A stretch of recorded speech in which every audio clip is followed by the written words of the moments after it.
Saudações, camaradas, eu sou o Batata, esse é o Guia do Sobrevivente. Imagine você e a sua família com a capacidade de produzir alimentos que duram muito e muito tempo, usando energia praticamente ilimitada e totalmente de graça. É exatamente isso que nós vamos fazer hoje. Hoje nós vamos produzir um desidratador solar.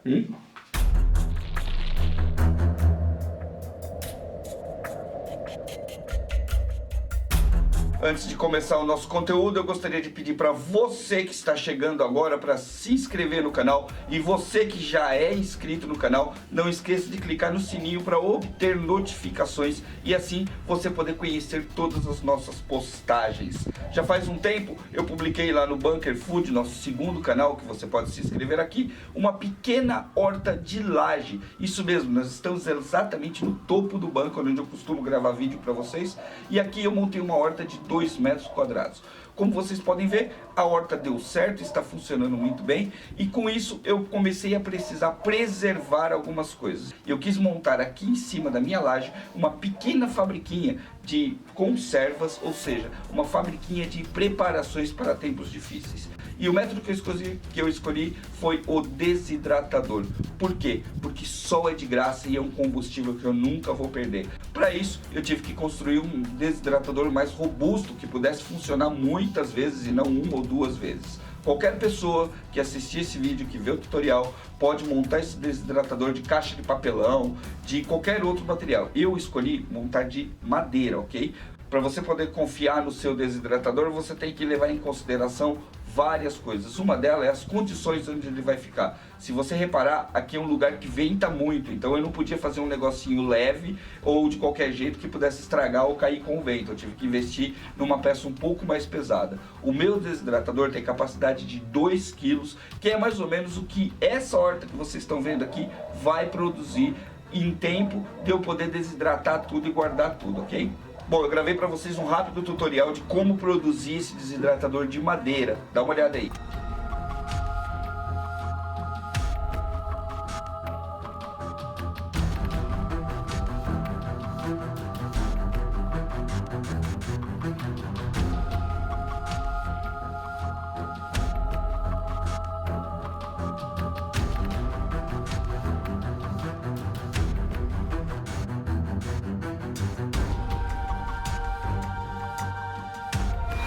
Aqui você tem uma visão geral de como a caixa ficou. Basicamente é uma caixa de madeira, tá, retangular, com mais ou menos 25 centímetros de profundidade, feito de tábuas recicladas e pintada com batida de pedra, uma tinta que eu já mostrei para vocês aqui no canal.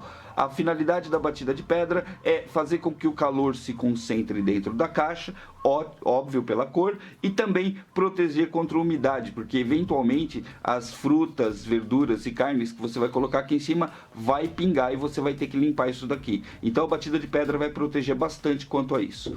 Outra parte interessante que vocês têm que notar quando vocês forem fazer o seu desidratador é que sempre inclinado, ele sempre tem que estar inclinado. Você vai ter furos aqui na parte de baixo e furos na parte de cima. É exatamente essa passagem de ar quente, o ar frio entrando aqui embaixo e saindo lá em cima, que vai fazer com que as coisas aqui dentro desidratem. A partir de uma grelha eu construí o meu. Eu achei que seria a parte mais difícil da hora de montar, uma das peças mais difíceis, e pensando em como vocês iriam conseguir uma grelha para colocar dentro dele que funcionasse, que fosse normal, eu imaginei que vocês pudessem comprar essa grelha em lojas de churrasqueira e tudo mais. Então vale muito a pena você começar a fazer seu desidratador a partir da grelha que você conseguir, ok? Eu usei uma simples tela de peneira, uma tela comum que você acha em lojas de material de construção, para poder fazer a filtragem das peças menores. Para mim funcionou bem. Se você não tem nenhuma grelha maior de churrasqueira, você pode trabalhar só com essa tela, construindo uma base aqui com ferro, com madeira, para que você possa apoiar essa tela mais fina. Concentre-se no peso de quanta coisa você vai querer desidratar no seu desidratador, porque isso é importante. Não adianta nada depois que as frutas e legumes estiverem aqui, isso tudo desabar. Então você tem que se preocupar com essa parte do peso interno antes de começar a colocar suas coisas lá. O ideal é que você mantenha uma temperatura abaixo dos 70 graus aqui dentro. Se você colocar papel alumínio em tudo, você vai acabar assando os itens que estão aqui dentro e não desidratando. Você tem que ter tempo para que ele desidrate. Para mostrar para vocês isso na prática, eu preparei uma sopa, literalmente uma sopa, só com ingredientes que eu tenho aqui, ok? Ou que vocês já viram aqui no meu canal.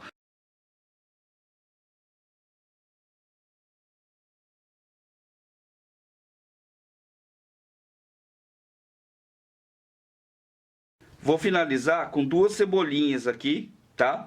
Porque ela vai aproveitar essa cama de verduras aqui para desidratar por cima, porque provavelmente ela vai esfarelar.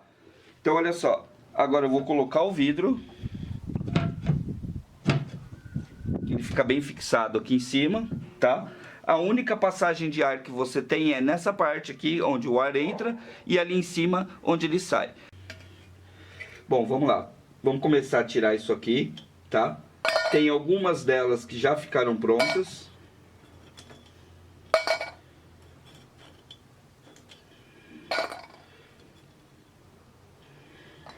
Cebolas. O tomate. Você não tem uma receita que funciona exatamente para todos os desidratados, tá? Ela vai ser variável de acordo com o calor que você tem, o tempo de exposição ao sol e o ingrediente que você está usando. Olha só. Alguns, como as linguiças e os tomates, ficaram completamente desidratados a ponto de quebrar, tá vendo, ó? Então é exatamente esse ponto que eu quero. Outros componentes, como a mandioquinha, a batata doce e a cenoura, vão precisar de um pouco mais de tempo. Então o que eu vou fazer? Eu vou repor alguns itens aqui e eu vou continuar botando fogão para trabalhar, porque afinal de contas ele vai funcionar aí por 10 horas por dia.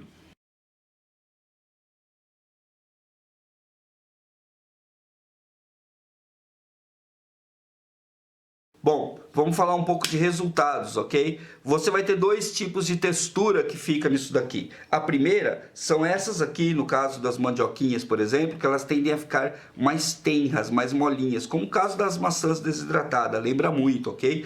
Basicamente, todos os carboidratos ficam assim. Outras peças vão simplesmente esfarelar, que é o caso, por exemplo, da cebolinha. Se você puxar a cebolinha, ela esfarela inteira, ok? Que são basicamente todas as folhas. Mas você também tem as carnes. Carnes como essa daqui, por exemplo, que a gente fez para a nossa proteína, é uma linguiça calabresa chips, ok? Então, se você torcer ela, ela vai se quebrar. Ela tá bem quebradiça e muito crocante. O que nós fizemos aqui foi literalmente extrair toda a água dos ingredientes, ok? Usando ar quente, o fluxo de ar quente dentro do desidratador. Dessa forma, os micro-organismos não conseguem se proliferar. Sem a umidade, ele não consegue se proliferar nos alimentos. E é por isso que eles duram tanto. Agora, 2 coisas que você precisa saber. Coisa 1, o projeto desse desidratador está na íntegra lá no nosso site, guiadosobrevivente.com.br. Clica aí e vai lá dar uma olhada. Coisa 2, todos esses itens que nós desidratamos hoje vai virar uma receita muito legal lá no Bunker Food. Então se inscreve lá agora e vamos cozinhar junto, beleza? Se você ainda não é inscrito, se inscreva aqui também. Se já é inscrito, não se esqueça de obter a clássica notificação clicando no sininho. E é isso aí, camarada. Deixa seu like e a gente se vê no próximo vídeo. Eu sou o Batata e esse foi o Guia do Sobrevivente. Até mais!